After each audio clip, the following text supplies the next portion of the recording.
Bismillahirrahmanirrahim.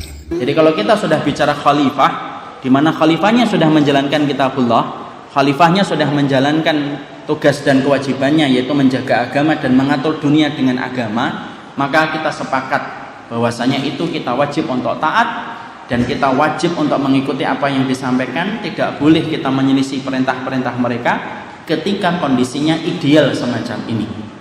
Sekarang pertanyaannya, bagaimana kalau kita mendapati pemimpin tidak menjalankan tugasnya dan kewajibannya dan tidak menjalankan syarat-syarat yang telah ditetapkan oleh syariat?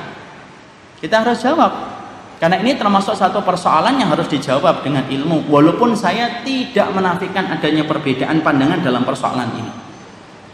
Makanya kita jawab dulu, bagaimana kalau pemimpinnya tidak menjalankan syarat-syarat yang telah ditetapkan oleh syariat?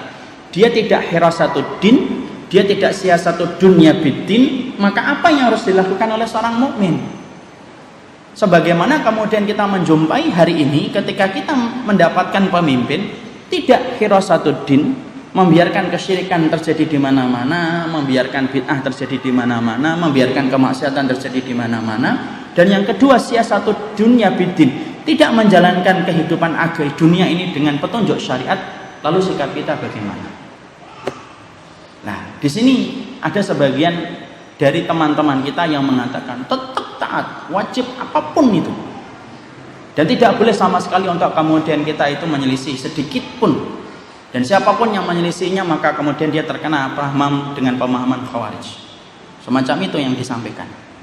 Lalu kemudian mereka menggunakan sebuah riwayat yang kemudian datang dalam riwayat Muslim, bahwasanya akan datang pada satu masa nanti orang-orang yang tidak menggunakan petunjuknya Nabi, tidak menggunakan sunnah-sunnahnya Rasulullah. Lalu kemudian mereka ditanya, apa yang kami harus lakukan pada zaman itu ya Rasulullah? Isma' wa ati wa in akhadhu malaka wa darabu dhahraka. Kemudian mereka selingan soalnya. Saya kira ada yang tidak setuju di sana. Maka kemudian riwayat yang kemudian berkata, kemudian tetap ditaati ketika mereka mengambil hartamu dan ketika mereka memukul punggungmu. Hadis itu yang akhirnya menjadi satu-satunya dalil bahwasanya sedikit pun kita kalau kemudian mendapati adanya orang yang sudah menjadi pemimpin, tidak sedikit pun untuk kemudian ditentang, tidak boleh sedikit pun untuk kemudian dikritik, tidak boleh sedikit pun untuk diingkari kemungkarannya, bahkan kemudian didiamkan saja. Karena sesungguhnya apa? Sudah, walaupun kita dipukuli punggung kita, walaupun kita diambil itu harta kita, diam saja, serahkan hartanya, serahkan punggungmu untuk dipukuli. Itu sebagian dari saudara-saudara kita berkata dengan dalil itu. Sebagian dari saudara-saudara kita mengatakan tidak. Sebagian dari saudara-saudara kita ada yang kelewatan. Antitesa dari kelompok yang pertama, ada kelompok yang kedua apa? Oh, dikafirkan. Semuanya dari perangkat yang paling tinggi sampai paling bawah semuanya kafir. Presidennya kafir, wakil presidennya kafir, menterinya kafir, RT-nya kafir. Semutnya aja mungkin kalau bisa dikafirkan, dikafirkan. Sampai kemudian semuanya dikafirkan. Sampai kemudian dia memandang semuanya yang tidak berhukum kepada kitabullah dan sunnah semuanya jadi kafir. Dan akhirnya apa? Mereka mengkafirkan orang dengan begitu mudah. Mereka mengkafirkan orang dengan begitu gampang, padahal persoalan pengkafiran itu bukan masalah kecil, tetapi itu masalah yang berat di sisi Allah, karena sudah vonis dan itu sudah qadha, dan qadha tidak diserahkan kecuali orang yang beriman. Ada kelompok antitesa yang kedua. Dua-duanya kita jumpai atau tidak? Kita jumpai.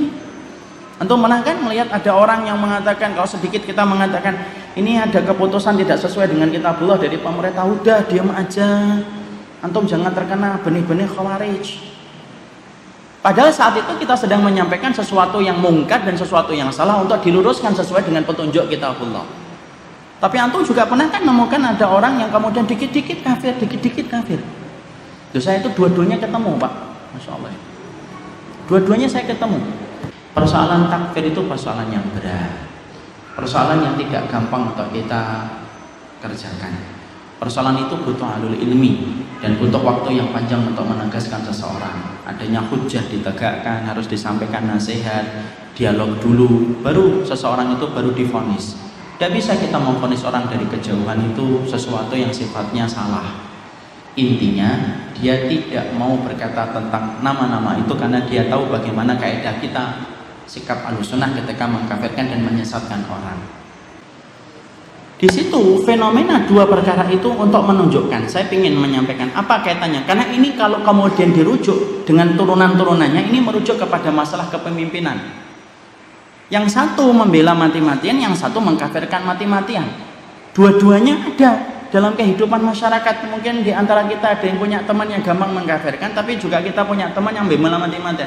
Ingat ikhwan, persoalan ketika kita mentaati kepemimpinan itu satu persoalan yang cukup penting, karena kalau kita sampai salah, kita akan menyesal di dalam neraka. Karena salah satu penyesalan di dalam neraka itu penyesalan ketika mengikuti pemimpin yang tidak menjadikan kita masuk surga.